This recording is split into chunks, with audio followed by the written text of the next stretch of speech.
Welcome back to another top 10 metal albums of the year. A year ago, I had presented to you my top 10 picks of 2023. This time, I want to show you my top 10 metal albums of 2024. So, let's jump right into it. Alienate by Eater.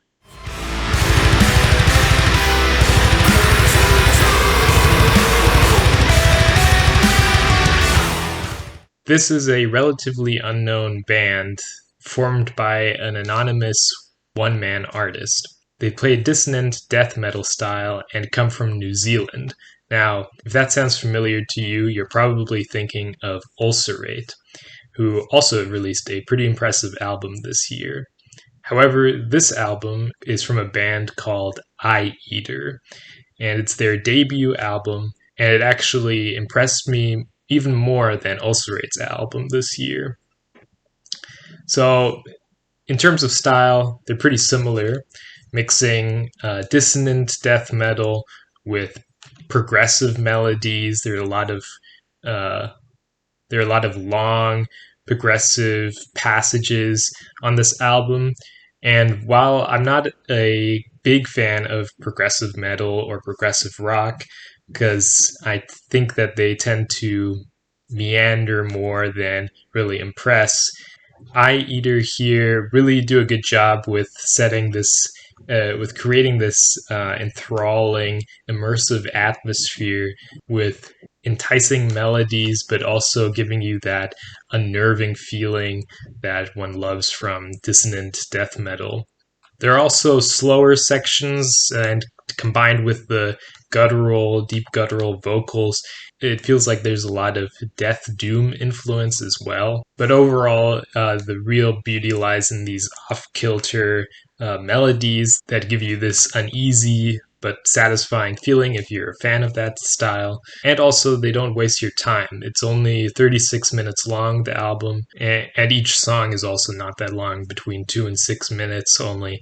So I definitely recommend this album for if you love death doom, dissonant death metal, and progressive death metal, with, of course, blackened touches throughout. And if you like the combination of that, or if that sounds interesting to you, then I definitely recommend Eater and their album Alienate. Aqrab by Al-Namrood.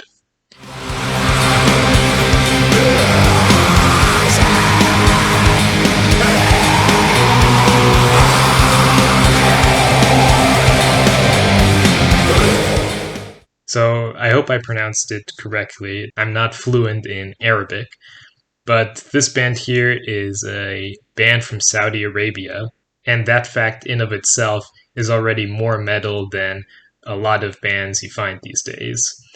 Al-Namrood are literally breaking the law, as Judas Priest would say, and by playing black metal, as far as I've read, since I don't understand Arabic myself, criticizes Islam, and thus they have to stay relatively anonymous in Saudi Arabia. They've been producing albums for a while now, and their newest album is Al-Aqrab, which translates to the scorpion. And you can see on the album cover several scorpions and a guy with a scorpion scar of some kind. So the other main band that I am a fan of that play Middle Eastern inspired Oriental black metal is Malakesh. And while there are some similarities because they both have these Oriental style melodies, Malakesh is more focused on playing very fast, very aggressive, thrashy black metal, while Al-Namrood are focusing more on an ambient atmosphere and taking it slower. Of course, it still classifies as black metal. It's not entirely an ambient album, but a lot of different Oriental instruments can be heard, and overall a slower pace. The vocals are also very good, sounding very menacing inside this atmosphere, sounding like this wailing jinn haunting the desert landscape. And therefore, even though they have been creating this type of music throughout their whole discography. This is their 9th album in the last 15 years of similar style. Despite this, they always sound very impressive, and this album is also an impressive addition to their discography, and therefore it ranks up in my top 10 of this year, and I definitely recommend it for any fans of melodic, folk-inspired black metal. Vortex of the Worlds by Labyrinthus Stellarum.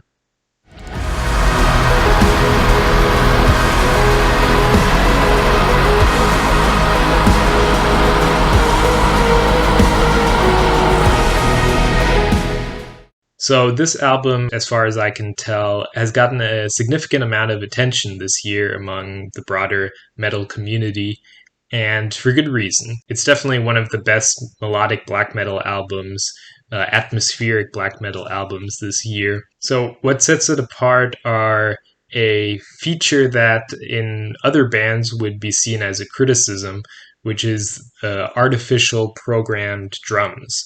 And instead of playing real drums, in Labyrinthus Stellarum's case, they are used as an advantage, kind of reminiscent of Summoning, that also use programmed drums and synths.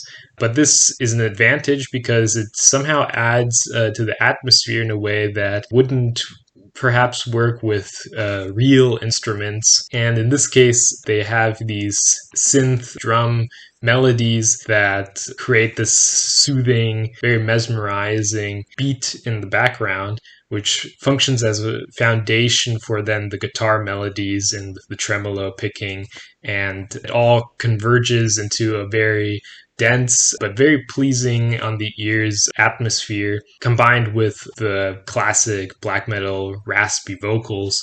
So it, on the one hand, sounds like melodic black metal, atmospheric black metal that one knows and loves, but also adds this new kind of flair, or at least sounds kind of new, it sounds fresh, this new flair of programmed drums, synths, that helps in depicting this cosmic atmosphere. So if you're into cosmic black metal, atmospheric black metal, ambient black metal, dungeon synth, then all these elements featured on Labyrinthus Stellarum's Vortex of the Worlds should be to your liking, and I definitely can recommend it. Vermillion Haze by Zorn.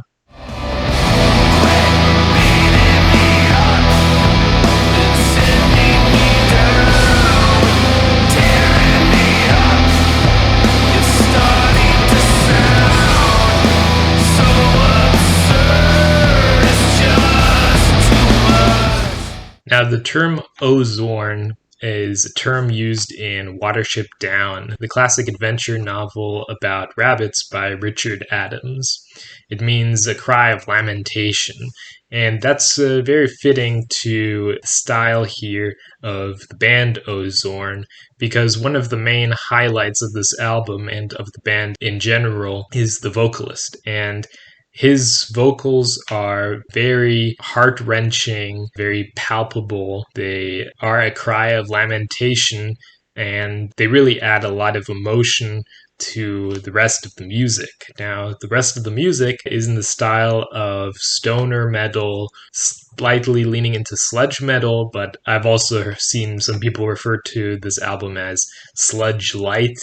So it's not really as heavy as some Crowbar or High on Fire, more in the realm of stoner metal, so kind of laid back, pleasant on the ears. In contrast to their debut album, which I would also recommend, it's the self-titled debut album from 2017, where they are more aggressive, more leaning into kind of punk and sludge. But this album here of this year, Vermillion Haze, is very pleasant, very soothing, and really the star of the show, even though there are some, of course, it wouldn't be the same without some great guitar melodies and riffs. The real star of the show is the vocalist here, which is why I definitely recommend that you give this album a listen, because the vocalist really makes you feel all sorts of emotions throughout the album, and it's one of the best examples of what a difference a vocalist can really make in a band this year. The Horrible Dissonance of Oblivion by Kvadrat.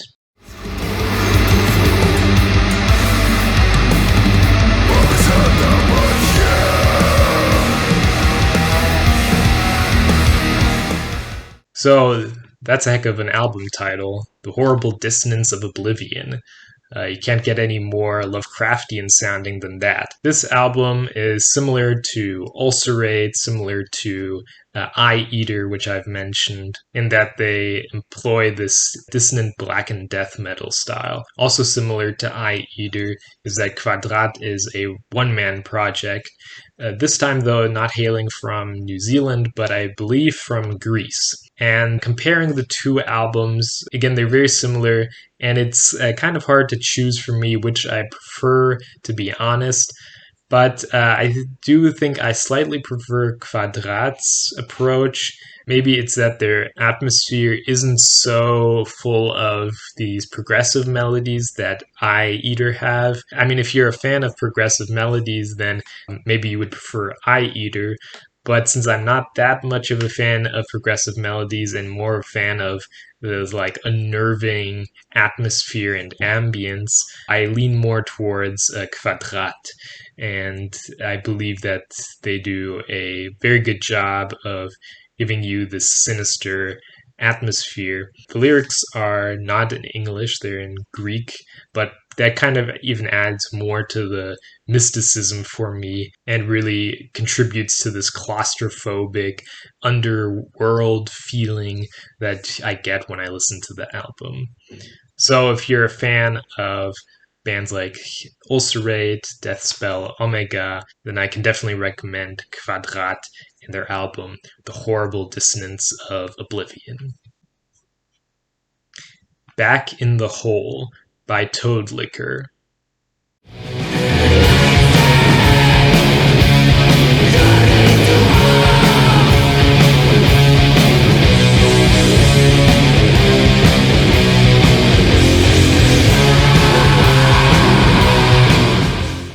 This album kind of reminds me of an album that I listened to last year, which is The Abyssal Plane by Dryad. Now, this is an album that I did not reference in my video on the top 10 albums of 2023. However, in retrospect, maybe I should have included it as well in the top 10, since I tend to revisit this album often. Now, I don't want to talk too long about The Abyssal Plane because this is a review of the 2024 albums, but it is similar in that, like Back in the Hole by Toadliquor, they both contain a very abrasive combination of vocals and instruments. So it's at first very hard on the ears and might be off-putting for a lot of listeners, but I find it very mesmerizing, and I always come back to these albums because what I'm always looking for in music is the feeling of emotion. And these vocals here of screeching, bellowing vocals really gives me the feeling that the vocalist is really suffering under these different emotions and is trying to somehow express this, and I find that's very appealing. So while Dryad last year played a blackened death metal approach, Toadliquor play a more doom sludge approach. So the instruments are very different in their style, and to be honest, the vocal style isn't necessarily exactly the same. One is more raspy, the other one has more piercing cries, but they both give this feeling of despair and suffering. So Toadliquor's album has a lot of nice riffs throughout, so even if you don't like the vocals, you can focus on the nice guitar melodies. But in combination with the vocals, I think it works very well in creating these heavy, plodding rhythms and then having this voice shrieking out these heart-wrenching feelings. So similar to O Zorn, the highlight is in the vocals, and for different reasons. O Zorn has very melodic, soothing voice, while Toadliquor has a very abrasive and grating voice. But they both work within their style, within their album, and therefore I highly recommend Toadliquor's album Back in the Hole. Russkая Готика by Yakor.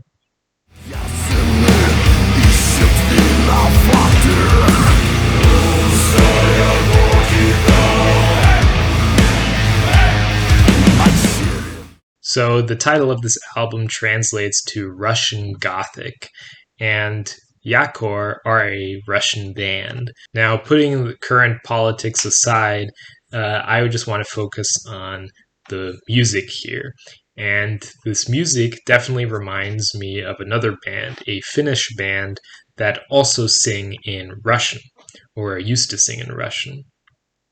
That band is Kursk, and up until recently, they've been playing a melodic doom metal focused on Russian imagery in the Russian language. Now, due to recent events in Eastern Europe, Kursk have decided to disband in a way, or at least end their project in the way that it currently is. And while this decision is somewhat understandable, I do miss their music. Now, fortunately, I came across a band called Yakor, and they are a band that have clearly been inspired by Kursk and are thus continuing their approach, providing melodic doom metal with really heavy riffs combined with very beautiful, deep, resonating vocals. Now, while one might say they're not very original, basically copying Kursk, it is nice to see that Kursk's sound does live on in a different way, similar to seeing bands influenced by dissection, such as Thulkandra, that are passing on the torch in a way and creating music that's like a tribute to the old classic sounds. Thus, if you're a fan of Kursk, definitely check out Yakor. And if you don't know about Kursk or Yakor, I definitely recommend checking this out if you like nice, menacing, foreboding doom metal sung in Russian. Melted and Decomposed by Sanctuarium.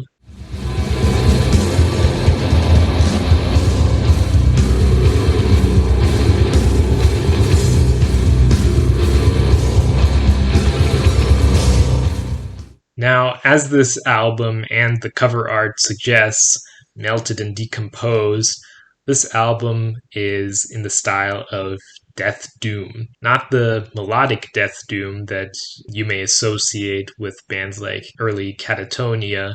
Instead, it's the death doom more akin to Autopsy or slightly inspired by Obituary and Entombed, in that they have this swampy energy, these deep guttural vocals, and these punishing heavy riffs. Now, in the case of Sanctuarium, they spend a lot of time creating this atmosphere, and thus their songs are pretty long, ranging around 9 minutes. And thus, I recommend, if you give this album a listen, to have some patience and let the music build up momentum. Because once you let these sound waves wash over you and you're entrenched in this claustrophobic, swampy ambience, then the band really hits you with some catchy, groovy riffs and off-kilter, clean guitar whining that really sets the mood for some unsettling ambience set amidst a dark, sinister, cavernous sound. And also, revisiting this album, I constantly am surprised by finding new nuances within the sound, and therefore I find this album ranks pretty high in my top 10 list for good reason, because it's also a rewarding experience on multiple listens, and you have a really rich atmosphere, many layered, that can give you a lot to be satisfied about. Die Urkatastrophe by Kanonenfieber.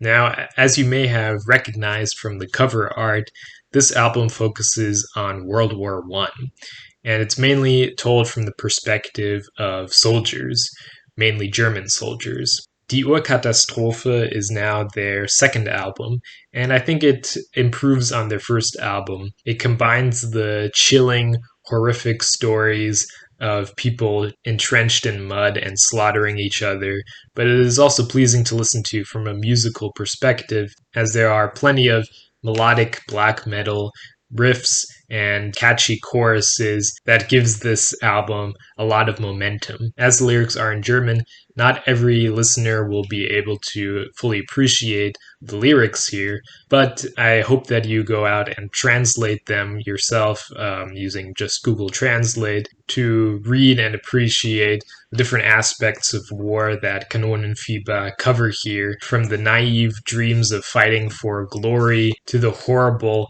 mass deaths in battles like Verdun, and from the awe-inspiring aerial combat to the nightmarish digging through trenches. Overall, Kanonenfieber, with their black metal style, gives me the equivalent feeling of Vault Thrower in their death metal department, because they both focus on both the glory and the terrible tragedy of war, using heavy, catchy, addictive riffs and choruses. Defilers of the Light by Darkened.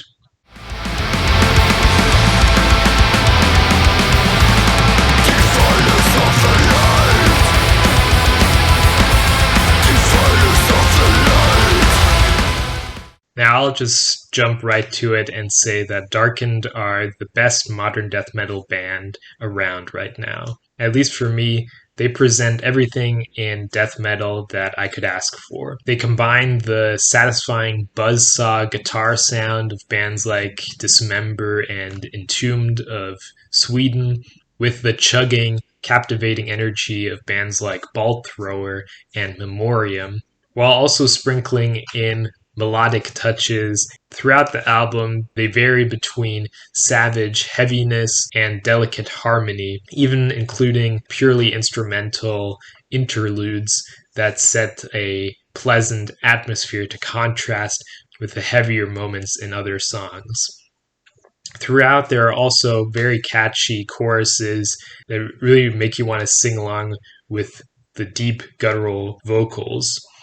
Now, the vocals are also slightly varied, providing in some occasions an interplay between deeper guttural vocals and more raspy shrieks. And I find this dynamic is always very appealing, so that's not just monotonous growls throughout. Instead, there's also a slight blackened touch with the raspy vocals. But overall, it's very much death metal, but again, varied death metal. Melodic death metal, death doom. You have more straightforward, breakneck riffs, but you also have real melodic moments that are surprisingly beautiful for a death metal band. Therefore, I conclude by saying that Defilers of the Light is not only one of the best death metal albums of recent times, but also my personal favorite album of 2024. So, those were my top 10 picks of 2024. I hope you enjoyed my recommendations, and definitely check them out. I'll leave links in the description to some of my reviews of these albums. I reviewed, I believe, 9 out of 10 of these albums on Metal Storm, and I usually provide a Bandcamp link, so definitely check those bands out, give them a listen, support them, and I hope that you also leave a like and a comment on this video, letting me know what your favorite top 10 albums of 2024 were. I hope to see you again soon, and until then, stay metal.